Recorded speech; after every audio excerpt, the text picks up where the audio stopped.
What's up, y'all? The NBA season is back, and while teams continue to find their footing, our partners at FANATICS Sportsbook are already running championship plays.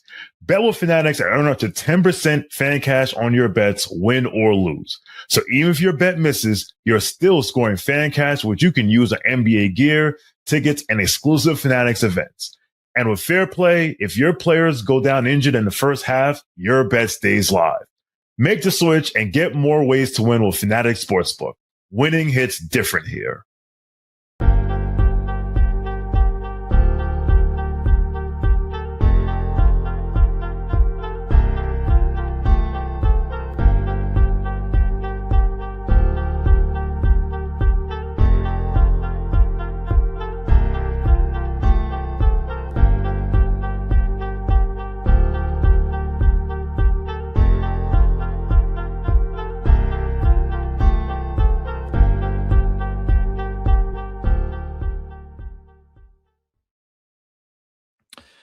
All right, welcome to the Knicks Film School Postgame Show presented by FANATICS Sportsbook. It is your boy, Jonathan Macri, here to talk about a basketball game that wasn't much of a basketball game for 3 quarters and then kind of sort of became a basketball game and ultimately was one of the more disappointing efforts of the Knicks season so far.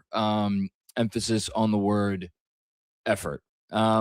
I am not going to try to do any better than the great Mike Breen, who I think summed it up perfectly when he was talking about what was a nice little fake comeback for the Knicks in the fourth quarter, when, as he was praising them, simply asked or said, you know, you love the effort, you love the fight, but you also would love to know where this effort was the first 3 quarters.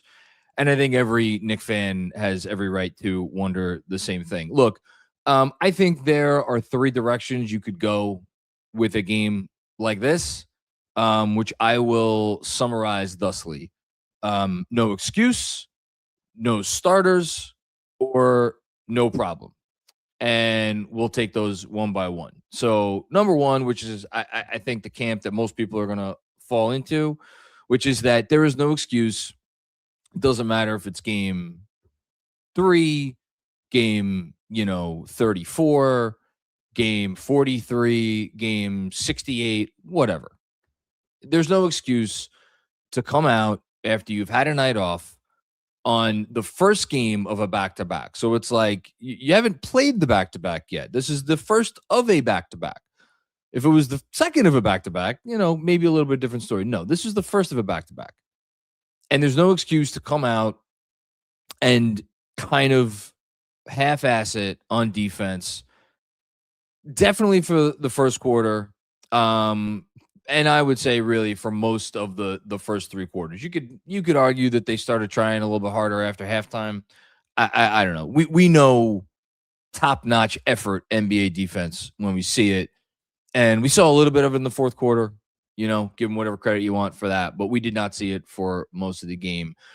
And I think, to zoom out and go bigger picture, if you want to take the no excuse route, and if you want to turn it into something bigger than just this game, there's been a lot of games this season, including pretty much every game since the NBA Cup final, and honestly, even before the Cup final itself, the Cup semifinal, like, let's just call a spade for most of the year, where they come out and they do not defend like it is their job's on the line and they need to defend to a certain level to secure a win. So this is not a new thing. And if you want to make it out to be like, at this point, it is officially an issue with this team that they think they have this on-off switch, and like that is not the sort of mentality, not the sort of habit that you could build over the course of a season and call yourself a championship team. I'm here for that. I'm here for that storyline. If that's the way you want to go, I'm here for it, because this is, for as much as scoring a million points and looking very connected on offense and coming up big in the clutch, for as much as all of those things are part of this team's DNA, at this point, consistent defense is just simply not, and that And I actually don't even know what makes it worse. The fact that they reminded us in the fourth quarter that, like, hey, actually, you know what? When we dial it up, we can be a real defense. Or, like, does that make it better or worse? I don't know. For me, it's sad to say it actually makes it better, because at least those little spurts, they remind you that, like, hey, they can do this when they really want to. And it could be tempting to forget that they do have that gear. Although I've been pretty consistent in saying, like, look, come playoff time, like, they will turn it on. And I feel sillier and sillier every time I spout that, because it increasingly sounds like nonsense. But, I trust that it's a long season, and they know it's a long season and the whole thing. So that's route number one we could go. Route number two is no starters. And in particular, no Karl Anthony Towns, no Mitchell Robinson, and no Josh Hart. We've had conversations about who the actual starters are on this team since day one of training camp. We will probably continue to have conversations about who the starters should be on this team right up until the playoffs. This team has 7 starters. This team has 7 starting quality players. All of them have started at times. One of the guys who has started less than people would have liked, Deuce McBride, actually got the start tonight. Thought he played well as usual, but like the rest of his teammates, couldn't hit a shot. And but yeah, they have 7 starting quality players. 3 of those players were not there tonight, and 2 of the players that were not there play the same position. They play center. And with all due respect to Ariel Hukporti, who I think actually played a nice game for Ariel Hukporti, 7 rebounds. I think he had 8 points. Ariel Hukporti played a nice game. I thought defended pretty well. Like, it's a commensurate third big off the bench sort of effort from Ariel Hukporti. Cannot say the same for Gershon Yabusele, especially when he was at the 5. A lot of sad portions of this game. The saddest portion for me was when Yabusele was, like, late in the third quarter, like Onyeka Okongwu was treating him like opposing offensive players treat Trae Young. And it was just like, yeah, just give me the ball. I'm just going to go over this guy every time. And Yabu couldn't do anything. So anyway, but whatever. Hukporti, fine game. The Knicks are, with this version of the Knicks right now, with who's not there, and like it is very obvious in a game like this how much they rely on the very special skills and abilities of their 2 centers. And the skills and abilities of their 2 centers, like, could not be very different, although they're both good rebounders. But, like, Cat brings a lot to the table. Mitchell Robinson brings a lot to the table. Granted, the Knicks did have 14 offensive rebounds tonight, so credit to them for that. And really, the guy I'm talking about here is Cat.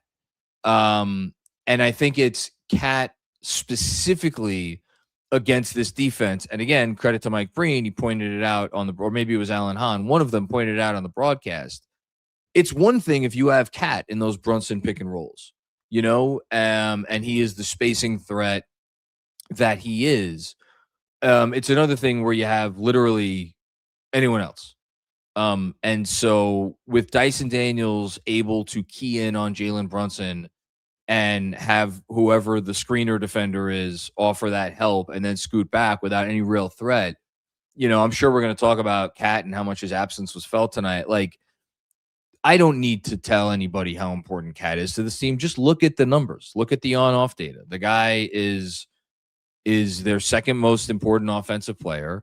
I've gone back and forth all year. Who's their most important player? Is it Jalen? Is it OG? Well, we watch a game like tonight, and you could be like, well, why isn't Karl Anthony Towns in that discussion? Certainly the advanced stats would say that Karl Anthony Towns should be in that discussion. Some advanced stats would say that Karl Anthony Towns should be the leader of that discussion. I think the more accurate description, and this is again falling under the category 2, no starters, as kind of the takeaway from this game.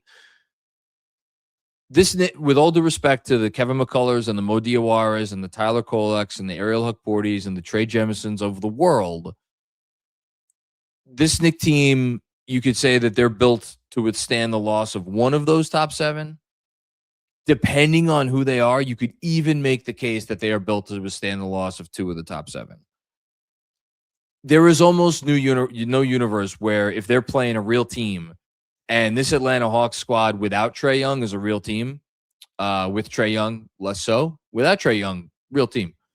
They are not built to withstand the loss of 3 of their top 7, especially when one of the 3 that they are missing is Karl Anthony Towns.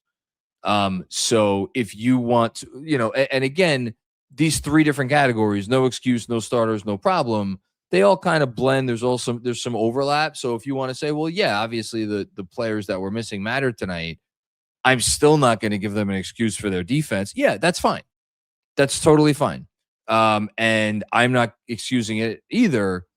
The reality is, if they had even Cat tonight and just no Hart and no Mitch, I feel fairly confident that at the very least this would have come down to the buzzer. Would we still be lamenting their effort? Yeah, absolutely. But maybe it's a different outcome, but that's not the case. And then the third umbrella is no problem, meaning it's game 34 in a season in which, as I've been saying, we know the Knicks are going to be one of the top seeds in the East. I have no problem in the grand scheme of things, meaning, yeah, I got an issue with their effort tonight. It's annoying, but there is zero about this game that is going to keep me up at night, in part because of the starters or the players who were missing, and in part because over the course of a long season, you are going to have games like this. You are going to have games where teams come out and they're hot from 3, which the Hawks were for most of the game, and you, meaning the Knicks, are not hitting anything from 3. And tonight, you heard them say it, I think, at the end of the broadcast, this was the worst shooting night of the Knicks season. They were 9 of 44 from 3. They were 37% from the field overall, 36 for 98.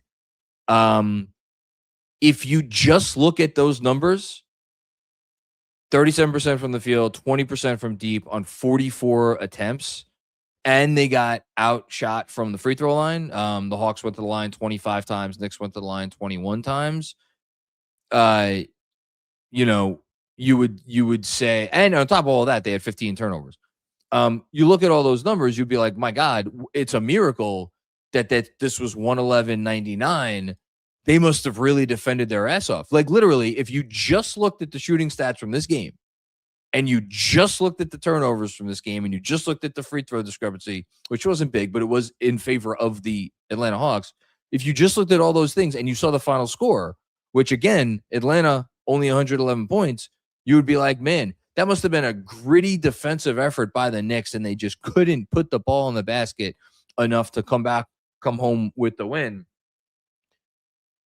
And so there is some cognitive dissonance there. The fact that all those numbers did happen in a game where the final score was only a 12-point margin, I think more than anything that just speaks to the fact that this Knicks team is very talented and is gritty, despite what they showed for most of the game tonight. And if you want to focus on that, and again, come out of this and being like, yeah, I got no problem in the grand scheme of things. Like, this team's going to win 50 whatever games. They're going to finish wherever they're going to finish in the East. It's going to be fine. We're not going to remember this game in 3 weeks, let alone three months. I'd be fine with that stance too. So basically, I mean, I just laid out 3 options for how to feel about this game. As far as how I feel,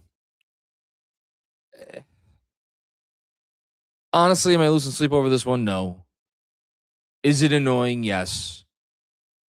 Does the fact that the team seems to have as part of their DNA, like, we're just going to outscore people and we don't feel like we need to play defense most of the time? Yeah, that does worry me. Do I think that could come back to bite them in the ass to come playoff time?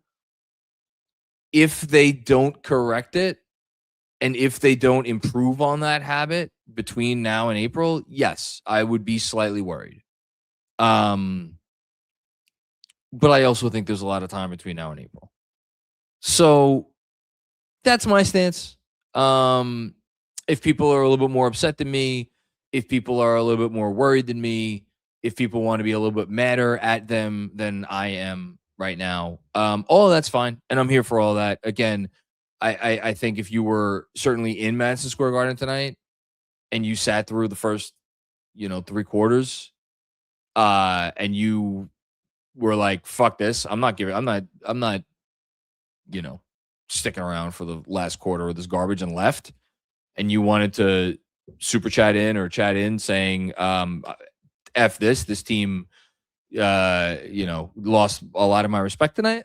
Yeah, whatever. I mean, I'm again not the way I'm coming out of this one, but if that was your stance, I wouldn't blame you.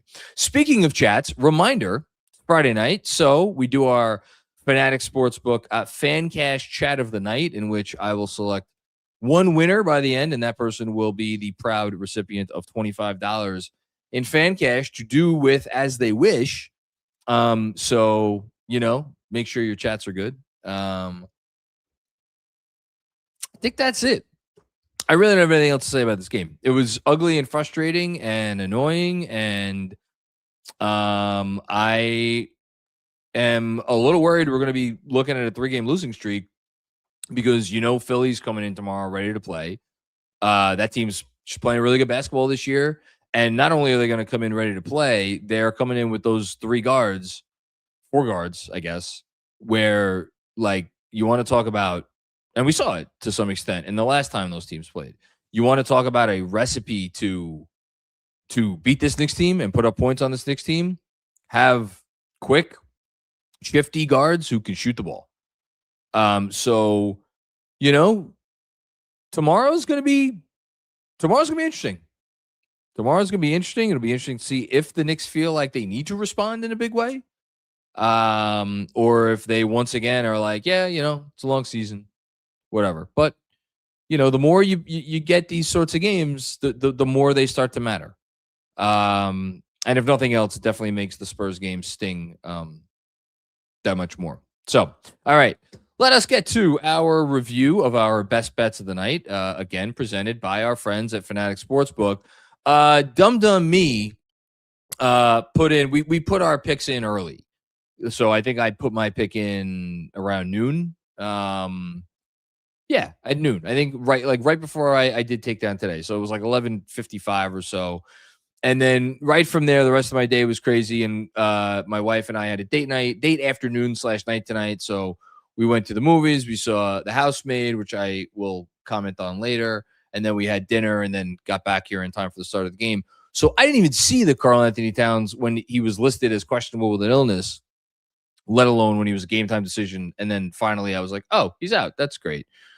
So we don't get the benefit of my Karl Towns bet, but we did get 2 other bets to consider. One of which from Sean with a W, Jalen Brunson over 3.5 3-pointers. Jalen Brunson tonight 1 for 10 from deep. So Sean, you put the troika on Jalen Brunson. Bad job by you. And then Mensa, 2 or more steals from OG Anunoby, and OG Anunoby had 2 steals. So effectively, we went 1 for 2 tonight, which is okay. You live with 1 for 2. You live with 1 for 2. Go 1 for 2. You're usually okay. All right. Those have been our best bets presented by Fanatics Sportsbook. And now we will get to what people want to talk about. My guess is that most people will not be very happy. Javier Montalvo, what the fuck is this? Mo or Jameson? Sit all the starters. Yeah, it was that kind of a game. It was that kind of a game where if Mike Brown pulled a Jeff Van Gundy and was like, all 5 of y'all sit the hell down, you would have understood it. And if effectively he did the opposite. He put the starters back in the fourth quarter. And that's the other part of this. You look at some of the minute totals tonight, OG 35, Brunson 35, Bridges 35. Hopefully those are not too many, but no, they didn't bring it tonight. Thanks, Javier. Jack Corcoran, what's going on, Jack? How you doing, man? This is the first time this year I've got some alarm bells going off about the team. Even if it ends up a win, why is every game a sweat right now? Why is every game a sweat right now? Combination of things. This particular game was a sweat, you throw in the no Cat plus no Hart, no Mitch. But in general, they're dragging a little bit. That's it. I think they're dragging. And it's up to you to decide, are they dragging because, the extra game for the NBA Cup final is still impacting them, whatever? Maybe. Or are they just dragging because they're just not putting the proper emphasis that they need to on coming out and playing hard? I don't know. Thanks, Jack. Drew P. Data says start Mitch. Mike Brown better do it tomorrow. I don't think you're going to get that. I think you say the data says start Mitch. The data that you're talking about is a sample size. Last I checked, I'll look it up right now. I think it's like 50 something minutes, 60 something minutes. So I don't even think it's 100 minutes. But I'll check for you right now because I have nothing better to do. So yeah, this season the Mitchell Robinson led starting five, so to speak, the one that started the season. And again, the net rating is really good. To be very clear, it has played. Oh, I way overestimated this. 35 minutes. Yeah, crazy net rating. They're outscoring teams by 1 billion points. But they played 35 minutes. That's like how much an average starting five plays over the course of 2 games. It is. We have more evidence from last year for sure. I think there's evidence. Look, there's an argument that that's the best 5-man unit. Do I think that they will start that? No. And frankly, I just don't think they should. I like Towns starting at center. I think Towns likes Towns starting at center. And if we're experimenting with starting fives that don't have Josh Hart in it, I would like to see Deuce McBride as the 5th starter myself. And I'm a big Mitch fan. I love Mitch. And I love his impact on the team too. Okay. We got 3 from Brunson Burner. Here we go. Giddy up. LOL. Beware. I've got takes. Number 1. We're worse without Cat. It's worth being said when he gets flack about the fouls on the defense, the pros outweigh the cons. Well, I'll handle these one by one. I've been as critical of Cat at times as anyone, any Knick content creator, at least. If I've ever said that this is a better basketball team without Karl-Anthony Towns like on the floor at all over the course of a 48-minute game, shame on me. That would be really stupid if I ever got so frustrated that I said that. I've tried to rein in my frustrations to the extent that I don't say completely stupid and asinine shit. I mean, if there's anyone out there that has been saying or implying that like the Knicks would just be a better team without Cat, that's just really silly. Look at the data, watch the games. It's like, does he sometimes leave you wanting more for a player making what he makes? Sure. There is a reason that he's making what he makes. And you see that on offense, quite literally anytime he is on the floor on offense because of the impact that he has on the overall offense, even if he's having a terrible offensive night. And you felt his absence on offense tonight, and you feel his absence, honestly, anytime he's out of the game. Even when Mitch is in. Like, yeah, Mitch gobbles up offensive rebounds. Mitch isn't Cat on offense. Very few players are. The entire defense pays attention to where he is and what he's doing. So that's not a hot take. I hope your next 2 takes are hotter than that. Let's go to the next take. 2, can we stop booing Porzingis? When he left, we were terribly run. The timetable is no longer meshed, and the trade was mutually beneficial. Move on. I got no hatred for Porzingis. I made my peace with Porzingis years ago. I was really, even though I do think he knew what he was saying and he knew the reaction that he would get. I was moved by the interview he did with NBA.com a few years ago when he was a member of the Wizards. I think he genuinely does feel some remorse for some of the decisions he made during his time here, and yet because of how horribly run the franchise was at the time, and because of some of the stuff that was going on behind the scenes. Like I can't even. I mean, he was a kid, you know. I mean, I'm 42 and I make fucking stupid decisions. So I'm certainly not going to blame him for making some potentially bad decisions at that age. I remember KP fondly. I think I had him higher than anybody else on the KFS staff in my 25 for 25 rankings. Yeah, I mean, I don't like when he beats the Knicks, but you know, other than that. All right, let's see if we can get a real hot take on number 3. What's number 3? From Brunson Burner. Sorry, one more. I miss Hart. Spacing issues be damned. He's a winning player, and his absence is being felt. Don't take him for granted. Brunson Burner, you're 0 for 3. None of these are hot takes. However, your third take, that you miss Josh Hart, that is our first official entrant for Chat of the Night, because it's so funny how you will, and bad job by me. It's funny. It's funny how you hear people not talk about Hart's absence enough. Well, guess who didn't talk about Hart's absence enough? Me, on this freaking monologue. Kevin is correcting me. He's like, I never said that they were hot takes, or he never said that they were hot takes. If you start a comment by saying, beware, I have takes, I think the implication is that there is some heat to the takes, but I will heed your words, Kevin. Anyway, Josh Hart is the, no pun intended, heart and soul of the basketball team, in the locker room and on the court. I just flatly don't think that you were ever going to see the first 3 quarters that you saw tonight if Josh Hart was in the basketball game. Is he perfect? No. Does he make some silly mistakes and do silly things sometimes? Yes. Is he a reason why the Knicks are a title contender? Absolutely.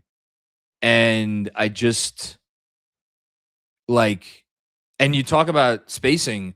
I had this stat in the newsletter, the Knicks Film School newsletter on New Year's Eve, that he has attempted at least 3 3-pointers in, I believe, 17 consecutive games. Double check that right now. Yeah. The last time he did not take at least 3 threes in a game was back on November 14th. Josh Hart is hitting 39% from deep. Again, he has taken at least 3 threes in 17 straight games. So am I going to sit here and try to convince you that he is not at times detrimental to their spacing? No, I won't. But as I've been saying since this Josh Hart conversation started, he makes up for those things in so many ways when he is playing Josh Hart basketball, and he's been playing Josh Hart basketball since like the first week of the season. So they absolutely miss him. And again, I'll go back to what I said at the top. This team is top heavy. They are all about their top 7. You can mix and match the parts after the top 7. You could even sustain maybe a loss to that top 7. When you start sustaining multiple losses, and we're sitting here talking about no Hart and no Cat, to say nothing of no Mitch, it's just, it's a lot. And I wonder if the effort in air quotes that we saw tonight was in part because these other guys who are still there are feeling the pressure of like, all right, well, we got to carry the weight now. I don't know. Thanks, Brunson Burner. All right. Riyadh 92, 5 picks for a guy who can't dribble or play point of attack defense. Riyadh, come on. I always say to myself during post games like this, I'm not going to get frustrated with anybody. And then there's a comment like this. Mikal Bridges, I will say it again. He has been the Knicks' most consistent player this season. He has been more consistent than Jalen Brunson. He has been more consistent than Karl Anthony Towns. He has been more consistent than OG Anunoby. He has been more consistent than Josh Hart. Mikal Bridges is not the problem. He is in a role right now in which is a little bit above his head. Mikal Bridges should not be taking 19 shots in a game. He was a little bit cold tonight, not a coincidence that they were a +3 in his 35 minutes. I promise you it's not. The guy does so much that you probably don't notice. Not trying to be like the coach who be like, fans don't know. No, like, you know what you're watching. I'm not going to say you don't know what you're watching. Dribbling is not his strength. And the point of attack defense is not what, honestly, they probably would like. They have built a team and now hired a coach that I think does pretty well to minimize those deficits. I'm as far as the 5 first-round picks, I'm sorry, I'm fucking sick of hearing of this. We know the impact that this guy has when this team is whole and they are collectively playing well. They gave up what they gave up for him. It was a lot. Ideally, would they have given up less? Sure. Was it worth it for how he completes this team when he is out there and they are whole or mostly whole? Yeah, he was worth it. So could we just do away with this, please? It's getting tiring. Thanks, Riyadh. Mr. Fabro, even when Cat was shooting poorly, the advanced stats were saying he's a massive positive for our offense. Tonight made that starkly clear. Yeah, Mr. Fabro, another contender for chat of the night. Because I couldn't have said it better myself, because I think I did say it exactly that way earlier tonight. All it takes is his presence. All it takes is his presence. Because again, like, yeah, we get at times when he puts the ball on the floor and it doesn't look great. Or when, he commits a silly offensive foul or all those sorts of things. When those things happen and they're bad, that's the only prayer the defense has, because there ain't nobody who could stop him. I can tell you that much. The Knicks this season they're 5 points better per 100 possessions when he's out there. Interestingly enough, the numbers say that they're about the same on offense when he sits versus when he plays, which actually surprises me a lot. The biggest reason for that is they are getting a lot less offensive rebounds when he's out there, and that's because when he's not out there, Mitch is out there, and Mitch gets a lot of offensive rebounds, and that's basically proof that Mitchell Robinson, like, by himself, is tipping the scales for the non-Cat minutes. But, like, well, guess what? They didn't have Mitch tonight, so you saw the result. Thanks, Mr. Fabro. Oscar Long, what's going on, Oscar? Good chatting with you on DM earlier. We missed Trae Young tonight. We'll be back tomorrow. Let's go next. Yeah, I did miss Trae Young tonight. Absolutely. Abso-freaking-lutely. Robert Cross, hey, Robert. Sorry, I know you're bummed tonight. First time, long time, it's your boy John. Knicks title hopes and Mitchell Robinson are one and the same, just like we always knew it would be. Robert, I love you, and I don't disagree with you. That's a scary thought. It's a scary thought for a guy who has now missed 3 games in a row, and I am not trying to. I know what the reporting is. I know where the reporting comes from. The notion that a guy from whenever Mitchell Robinson's first game was this season, sometime in November, right? He made his season debut early November. The notion that he's been playing like every game with the exception of back-to-backs from when he made his season debut until now, and now all of a sudden he has missed 3 straight games. The notion that that nothing happened and that there was no setback or any issue with his ankle, I'm sorry, I have a little difficulty believing that. Just like it makes me feel like I'm the crazy one, because then what changed? That's all. And that's why I continue to frankly find the Mitchell Robinson injury management plan comical, because that's not what this is. Like, something happened. Something swelled up. He tweaked something. Whatever. Something that ideally you would not want to happen happened. And then they're like, oh, okay, he has to miss some games because we need to rest him because this thing happened. The notion that they can't just be upfront and be like, yeah, whatever, something happened, we need to manage it now. You want to, like, is that not a setback? I don't know. I guess you could not call it a setback, but we know what it is. My point is this is a brittle player. He's a player who, like, needs a lot of managing as far as his injuries go. And that is a frightening thought for how much they need him to be healthy for the playoffs. Which is a very long-winded way of saying that if they're going to make a trade for someone at this deadline, I would very much like for it to be a big man at this point. But that's me. Thanks, Robert. Robert Cross with another one. First time, long time. It's your boy, John. We were getting ready for the second night of it back-to-back. Sure they were. Okay. Yeah, preemptively. So, Galaxy Brain Knicks.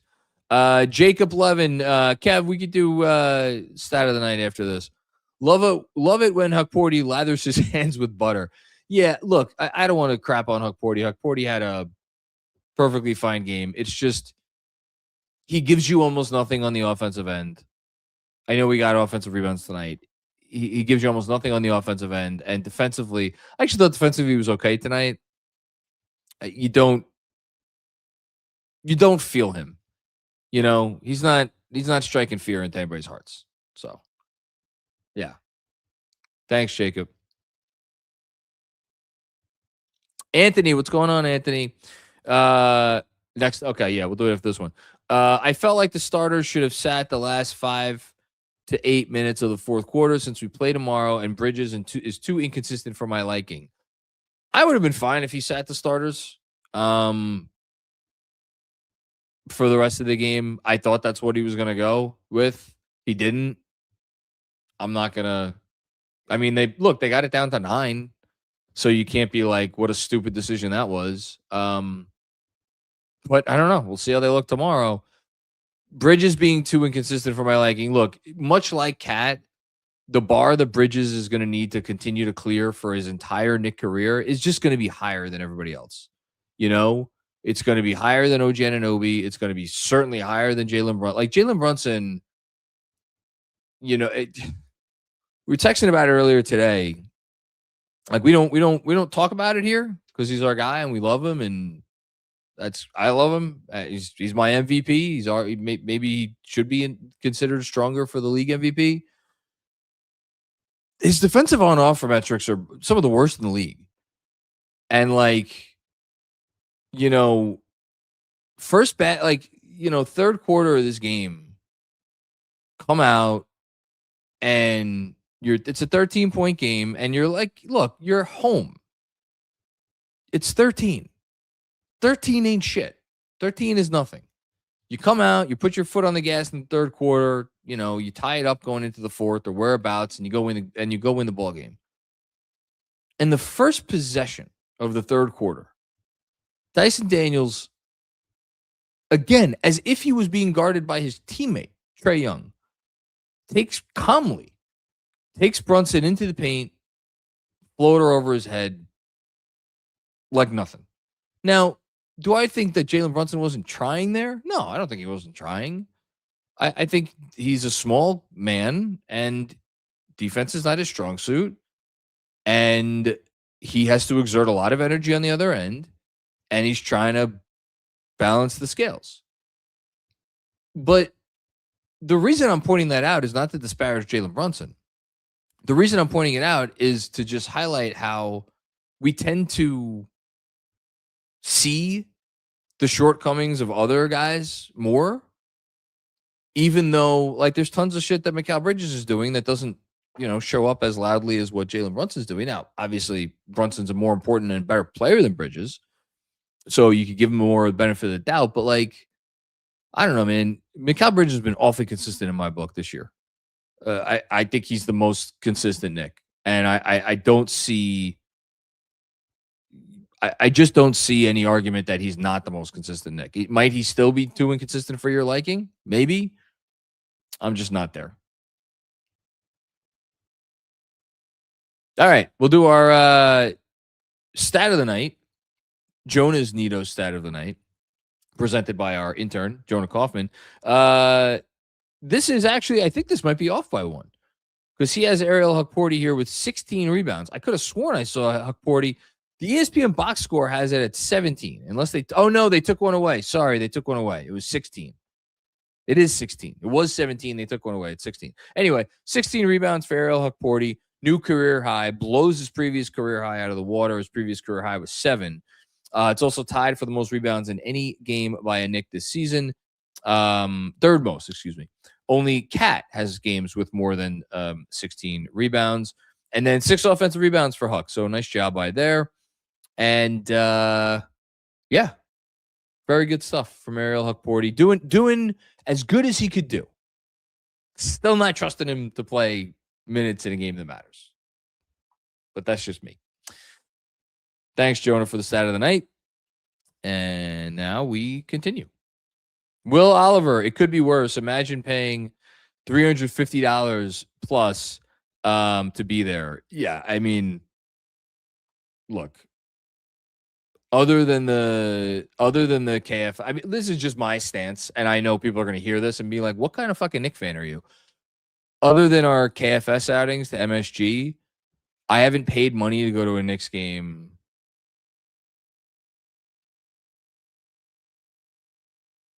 since before I've been doing this shit. That's for sure. I just I love watching games at home for one.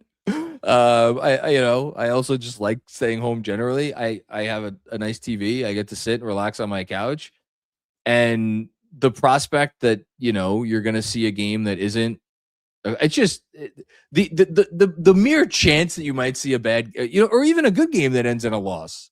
It's just not worth it to me. So I admire people who spend the money that they do to go to these games. It would not. It's just never going to be me. That's just not. Yeah, just not my thing. Thanks, Will. Jacob Levin with another one. Daniels and Okongwu gave a defensive masterpiece. Well, welcome to the Atlanta Hawks without Trae Young. Look at their starters. Okongwu, Johnson, Risache, Alexander Walker, and Dyson Daniels. And then off the bench, you got Porzingis. Who's good defenders. The other guys, not so much. Now, Risache is not a good defender at this point, but he's long and he moves a little bit and he's not a bad defender. Jalen Johnson, is defense his strong suit? No, but again, he's long and he tries.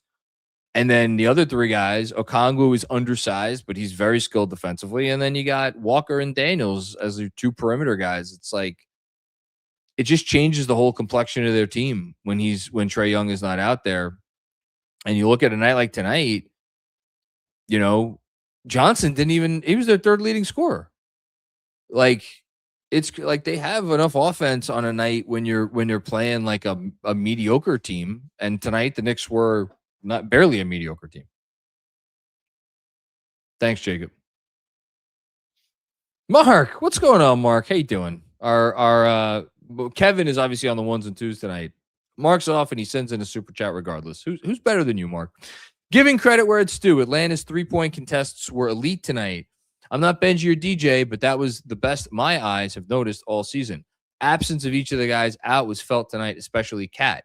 Well, you connected the 2 dots, which is that the reason why the 3-point contests were so good was because they did not have Cat to space the floor, and everybody could stay home on shooters that much more easily because the only guy that could break down the defense was Jalen Brunson. And Jalen Brunson couldn't break down the defense for most of the game because he had maybe the best perimeter defender in the sport guarding him.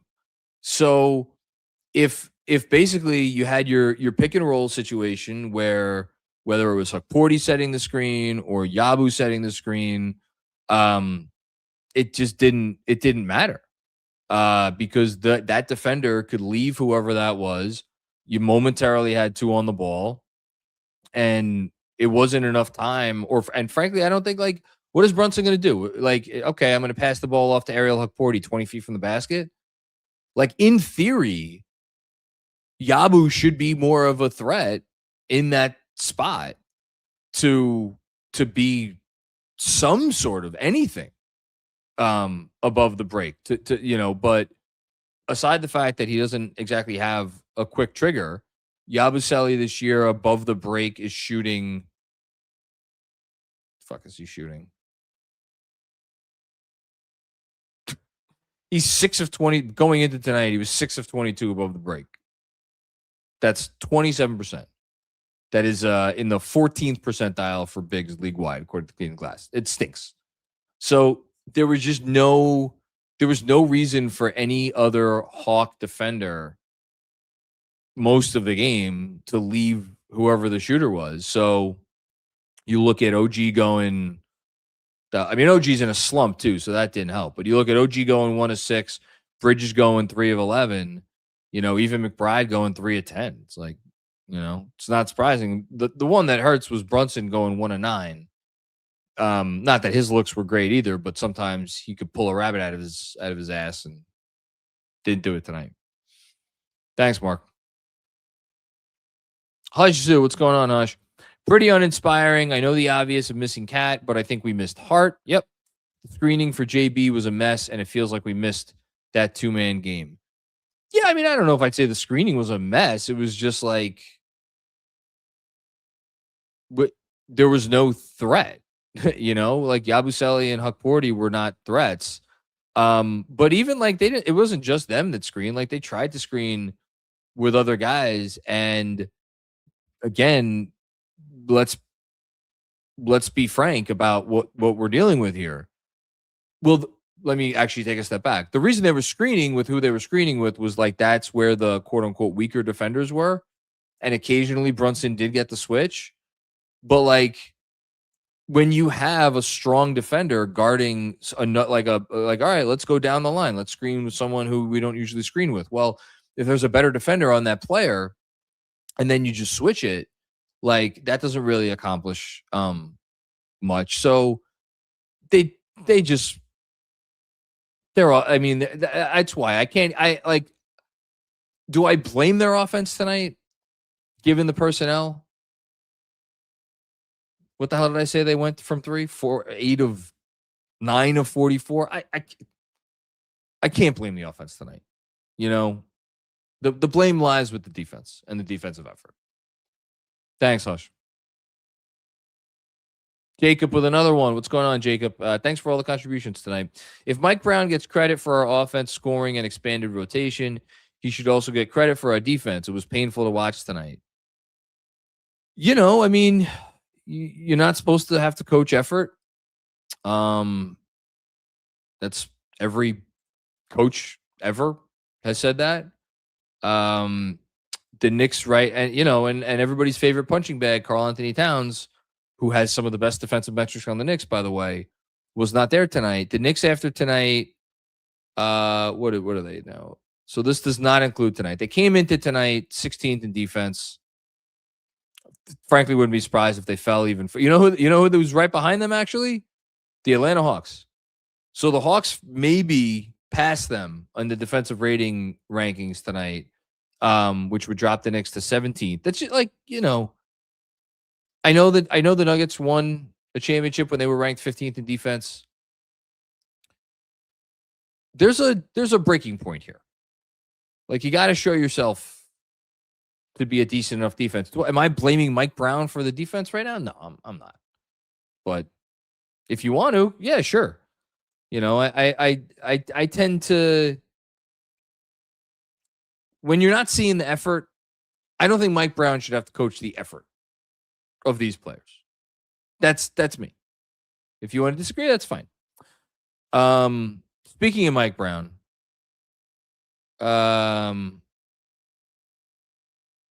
this is shout out to New York basketball Twitter account. This is not obviously the full quote. There's a whole long soundbite. Go look at it, which obviously I'm not going to play it now, but just the quick hitters. Brown on the defense. It starts with guarding the ball without fouling and transition defense. You got to fix it. We're going to. We've done it before. We're like this right now, up and down.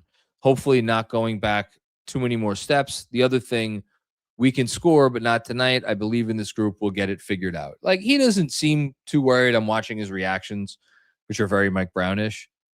The we've done it before part is the part I keep hanging on to, and the part that is preventing me from, like, jumping off any ledges. We know they can do it. We know they can do it. They just have to do it. Thanks, Jacob. PQ, what's going on, PQ? Can't blame Cat for the bad defense tonight. No, you cannot. No, you cannot. And I think everybody's acknowledging that right about now. Thanks, PQ. Next up, Robert Cross back for more. Didn't get enough the first 2 times. First time, long time, it's your boy John. I can't tell if I should be more upset about the Spurs loss, tonight's showing, or tomorrow's loss. Can we workshop this? I mean, the Spurs loss definitely had me more annoyed because they had a freaking 11-point lead with 8 minutes to go, and they gave up 35 fucking points. That to me was more worrisome, because if there's ever a freaking time where you want to dial it up defensively and be like, now we're going to put the clamps down for these last 8 minutes, it was the other night in San Antonio. And the fact that they didn't do it then, it was like, fucking come on, guys. The fact that they showed up and didn't play any defense out of the gate tonight is, on the first of a back-to-back against the Hawks team, that they're like, whatever. That's like one notch down, but, none of it's great. None of it's great. Thanks, Robert. Joseph Zekola. What's going on, Joseph? We were definitely missing Hart, but for 3 quarters, I wanted more heart. Heart. I see what you did there. Nice fight at the end. Next 3 games will be big, and I am 100% done with Yabu. Yeah, I've been done with Yabu for the better part of a month. He needs. I have zero. Maybe not zero faith. I don't know. I have 1% of faith that he will contribute to this team at some point in a significant way before the end of the season. I want to use his salary in a trade, please, and get something, anything. Him, Pacome, bring back. I mean, of all the trades on the board, the one I keep coming back to more and more and more, Yabu plus Dadier plus draft capital for Day'Ron Sharpe from Brooklyn. That's what I keep coming back to. It's a simple trade. I know it's another trade with the Nets. They're probably going to ask for the fake Wizards first, although the freaking Wizards won again tonight. They're not sucking me in, though. The Wizards are not sucking me in. That pick will not convey as a first-round pick. It will not. Is Day'Ron Sharpe worth potentially the first or second pick in the second round next year? I don't know. Or this year. They have other seconds they could trade, but is that going to be enough? I don't know. As far as the next 3 games will be big. I mean, look, for as much as I could sit here and be like, they're going to win X number of games, don't worry, wake me in August. At some point, losing streaks do kind of put a damper on your season. They lost tonight. They're only a game in front of Boston in the loss column. That's not ideal. And they had a chance to gain a little ground on Detroit. Didn't do that either. So what do they play? They have Philly tomorrow. Then Detroit is on Tuesday, and then we'll be doing a watch along for that. Or sorry, Philly tomorrow, Detroit Monday, and then a Clippers team that is playing as well as any team in the league is coming into your building on Wednesday. Yeah, and then if you make it through those 3 games. Let's say they could go they could lose all 3 of these. So let's forget, go 1 and 2. They could lose all 3. Let's say they go 2 and 1, then they go out west. And we know about West Coast road trips. Those are never easy. At Phoenix, at Portland, at Sacramento, at Golden State. Phoenix, they play you as hard as any team in the league. Portland, they're not great, but They've beaten OKC. They've just beat Boston recently. So this is a real stretch here for this team. I dare I say I'll go next 7. Like, you don't want to see them go like 2-5 here in these next 7 and have a stretch where they're 2-7. Like, you don't want that. That's because then you bring the whole rest of the Eastern Conference back into play when you should be gaining some separation. So, like, go win, find a way to win 2 of these next. Take care of business against Philly, split between Detroit and LA, and then go take care of business. Win 3 of those 4 games on your West Coast trip. Be the team that's supposed to be the best team in the East, and stop futzing around. Maybe actually play a little defense. Thanks, Joseph. That was good. They got me a little fired up. Row 1B. Anyway, thanks for the contribution. Hey, John, big picture. Several of our top 7 players have missed a not small amount of games, and our record was pretty good coming into this game. I think we're fine, and we will be fine. Another contender for Super Chat of the night. You know why? Because on a night like tonight, if you could just speak common sense and be calm, you're in contention for the chat. Excuse me, chat of the night, not Super Chat of the night. Chat of the night. Yeah, I mean, we don't have to spend too long on this, but real quick. So the Knicks this season. Come on, where are you? There you go. So they've played 34 games as a team. The only 2 players, right? 34 games? Yeah, 34 games. The only 2 players to play in all 34 games are Jordan Clarkson and Mikal Bridges. Jalen Brunson and Karl Anthony Towns have missed 3 games apiece. Josh Hart has now missed 6 games. OG Anunoby missed 10 games. Deuce McBride missed 11 games. And Mitchell Robinson has missed 12 games. So that means out of your top 7, do some quick math here. 12, 11 is 23, plus 10, 33, plus 6, 39, plus 6, 45. So 45 games missed among your top 7 players. Obviously, it's not evenly distributed. Mikal Bridges never misses games. But 45 games between your top 7 players is an average of 6.41. I probably fucked that up. Hold on. This is going to annoy me now if I get this wrong. 45 divided by 7. 6.42. God damn it. In any case, yes, we will be fine. I think they will withstand, all of this and win whatever, 51, 52, 53 games, something like that. Thanks, man.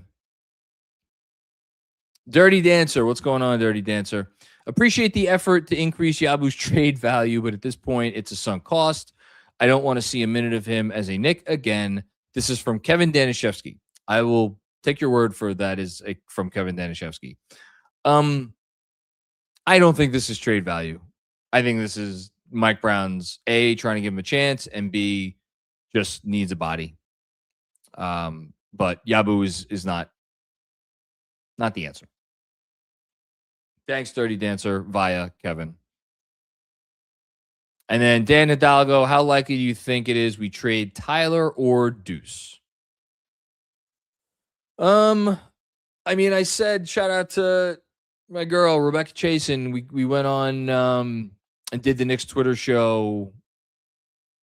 What was that? Is that a week ago? I think we did it a week ago. And I said very, very proudly and boldly, there's no universe where Tyler Kolek can leave the Knicks rotation at this point. I'm not saying he should leave the rotation. I'm not saying he has played poorly enough to leave the rotation. He's still doing good things. Saw some good things tonight. You also saw some more turnovers. I wrote about the turnover rate a few days ago. It's not good. I think the Knicks trade deadline, there's a part of me that thinks it hinges on how Kolek plays between now and then, because it is just painfully obvious that backup point guard spot is so important to them. And I guess the thing with Kolek, and I know I'm like dancing around your question, and I apologize for that, but I'm trying to give it like the best answer I can. I don't know if it's fair to judge Kolek outside for the purposes of this discussion. I don't know if it's fair to judge Kolek other than in something other than the circumstances that he will hopefully be placed in pretty much whenever he's in the game during the playoffs, which is with the other 4 starters or with Jalen Brunson and 3 other starters. I just don't think you're going to see Tyler Kolek play minutes in a playoff game that matters with fucking, Jordan Clarkson and like Landry Shamet and like 2 starters or whatever. I think you're going to see him out there at the starts of those second quarters with Cat and Bridges and OG and Hart. And it's going to be like, okay, we're giving you all the tools in the toolbox. Just go, hang this shelf. So some minimal task. And he's shown the ability to do that. To answer your question, I think there is a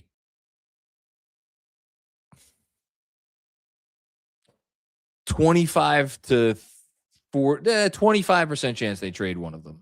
How about that? I don't know. I could be wildly off base. Thanks, Dan. That's it. We're done. Okay. Well, thanks everybody for checking out another episode of the Knicks Film School Postgame Show. Shout out to Kevin on the 1s and 2s. Shout out to everybody who actually tuned into this one and listens to it or watches it at a later time, because I would not want to relive any part of this game if I could help it. The chat of the night. I almost didn't give away our chat of the night.